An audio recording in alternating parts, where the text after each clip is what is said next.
I am completely lost for words. I don't know what to say. I don't know what to think about this team. There are many things I want to say. Um, there are many things that I don't think I should probably be saying because it can come off as reactionary or emotional. Um, so I'm gonna do my best to try and avoid that, but there's no sugarcoating it. That was disgraceful. It was possibly one of the worst performances, not of the season. It probably will be the worst performance of the season, but that is one of the worst performances in the Pep Guardiola era, full stop. That is up there with the likes of, I think it's Everton 4-0. Leicester, was it, what, 5-2? Just horrible. Absolutely horrible. I really don't know where to even start. That was embarrassing. Too many players being lost, both just positionally, emotionally as well. Just seems like it was just too much of an emotional night. There was players losing their heads. There was players who looked like they were interested. There was just so many emotions and so many things wrong with that performance that I'm quite calm. I've waited to do this. I've waited to calm down a little bit because it's been a long time since I've been that angry at a game of football. It's been a very long time. There's been defeats. There's been things that I've not necessarily been happy with.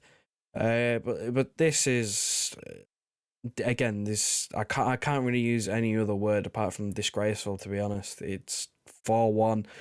Um, I mean, there's 3 defeats in a row. When was the last time that happened? I know you can throw Tottenham in there and say that we really didn't care about the Carabao Cup, which is true. We didn't. The players were laughing and smiling. Pep was laughing and smiling on the bench. And, those sorts of things. We didn't care about that one. But, the fact still remains that it's a 3rd loss in a row and it's uncharacteristic and it is something that, I mean, how many times do you have to sit there after a game and say, that result has been coming? We've said that for the last 3 games, that result has been coming. Southampton, we got away with it. Fulham, we got away with it. Wolves, we got away with it. We're talking late winners and nicking results when we're not playing well. But it's catching up with us now. And there's so many problems with this team, and I really don't know if we have the answers to them. I've seen a lot of people point out their frustrations. I've obviously got mine.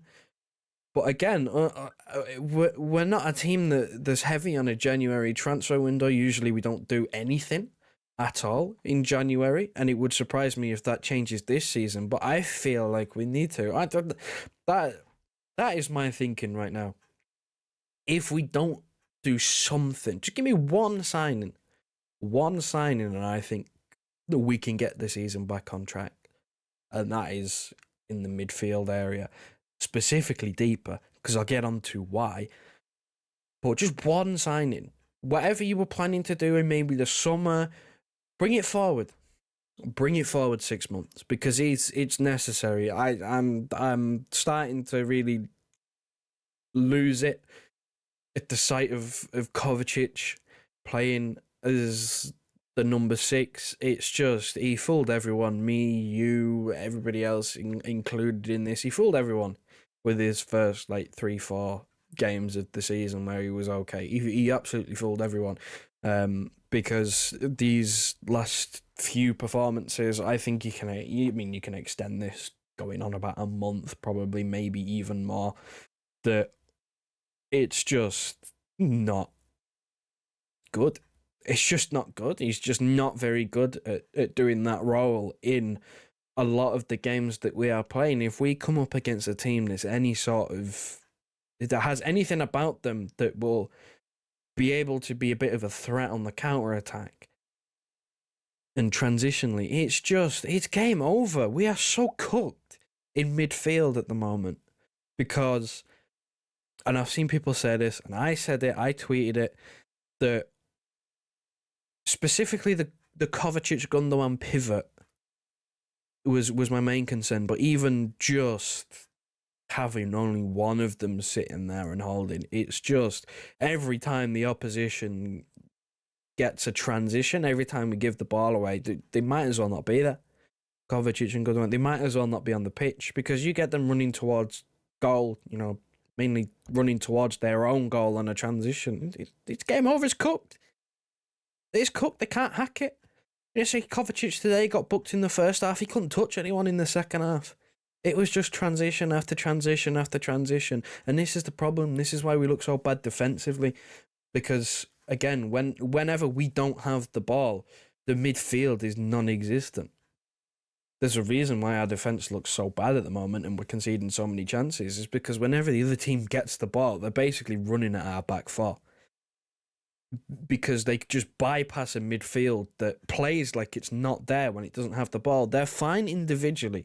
Kovacic, Gundogan, Bernardo, throw any of them players in there. They are fine individually. Nothing wrong with them as individual players and the qualities that they bring and the things that they do on the ball. But off the ball, mate, honestly, it's night and day. It's night and day difference between someone like Rodri, I'm telling you. Because, again, every time we don't have the ball, the midfield might as well just vacate the stadium. Because teams just end up on our back four. And then we go to the back four. I'm looking at Akanji and I think it's for... what was it, the second goal, where he just stands there and watches. He doesn't react. He stands there and watches the ball go past him and then kind of goes, well, someone else will deal with that one.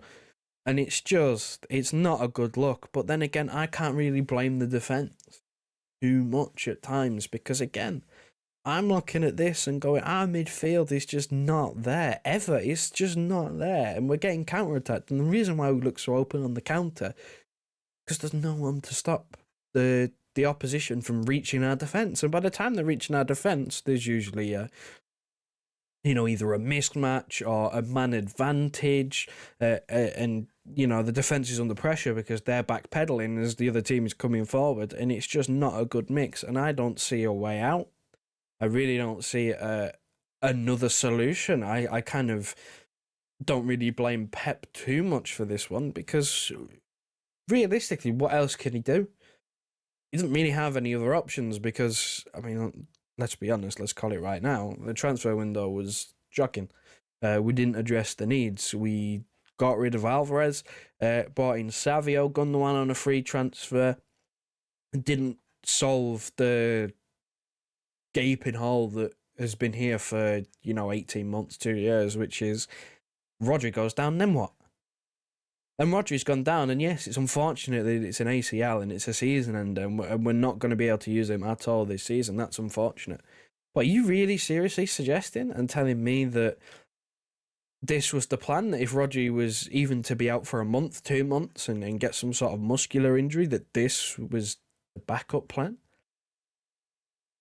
Just not good enough, and that's why I posed the question to you. What can we do? In my opinion, one signing is all it takes. If we go out and get a number 6, whether that's Zubimendi, whether it's whoever you throw at me, right? But just someone who is a holding midfield player, who can bring stability, who can solidify our midfield and make it so that we have a bit of a presence in there. Because that's the main thing that we've been missing. I think I said it before the Wolves game, I don't know how many weeks back now, that the one weakness that we have in midfield is the lack of physicality or athleticism. We saw it against Newcastle. That was probably the big, the first major red flag of our midfield was Newcastle, when Joel Linton had a field day and bullied all of our 5'8" technicians, and on the transition, Newcastle were getting a bit of joy. And that same pattern has continued. Yeah, you look at the stats today and we have 75% of possession, but we've conceded 4 goals because we're so open on the transition, because we don't have a midfield setup that is currently equipped and able to deal with transition-based football, which is what we play against 9 out of 10 times. Maybe when it gets to the bigger games and teams are maybe having more of a go, maybe I don't know whether that becomes less of an issue, because again, if it's less transition based and you know it's a bit more even, then maybe that makes a difference. But right now, in terms of the games we're playing, we're getting cooked. We're getting cooked, and that's why the question on screen is the season cooked? It's very close, because I do truly believe that if this is all we've got in midfield for the rest of the season, then it's going to be more of this. It's really going to be more struggles, and the only solution we have right now is to just look it out. It's all we can do. The transfer window's not open. All we can do is pray, or Pep can maybe overcompensate and add a little bit more somewhere else, whether it's, I don't know, more control, even more control, go back to boring sideways passing and just grinding it out through moments. I really don't know what the alternative is until January, but then again, will we even do business in January? Because we don't, and that's kind of where I'm coming from for this game, because it's just summed up exactly what's wrong at the moment, and it's such a stinky performance, and it's just more of the same. Really, is, I guess, kind of my main point is, I think I can see with my own eyes what's going on and why the results aren't going so well. But my God, it's going to take some fixing with what we've got, because the only physicality or athleticism you can add in the middle is putting someone like Mateus Nunes there, but he's been playing really well further forward and been getting involved in goals. So, you know, quite clearly it's not something that, you know, maybe he'd be suited to. And again, with the injuries that we've got, someone's got to play that far forward. And then your only other real option is Nico O'Reilly. And is that really an option? It's just so unproven. So I really, really don't know how you solve this one. But I don't know, man. Look, I didn't want to get too angry, so I waited on this.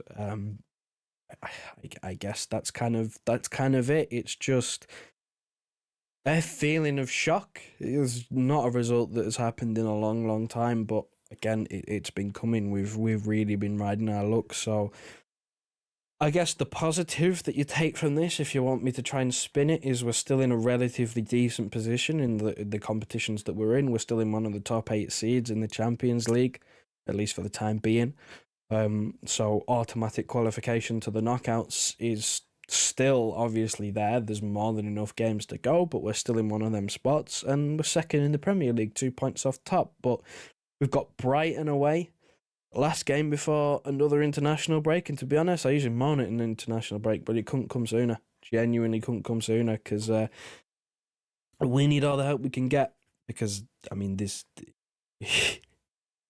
It's not going well. It's having me almost tearing my hair out. But look, listen, I'm going to leave that there. I've rambled on, but you've got my 2 pence on maybe how you fix the problem. You let me know how you fix the problem. Would you go out and sign someone in January? Is there a personnel or system change you would like to see?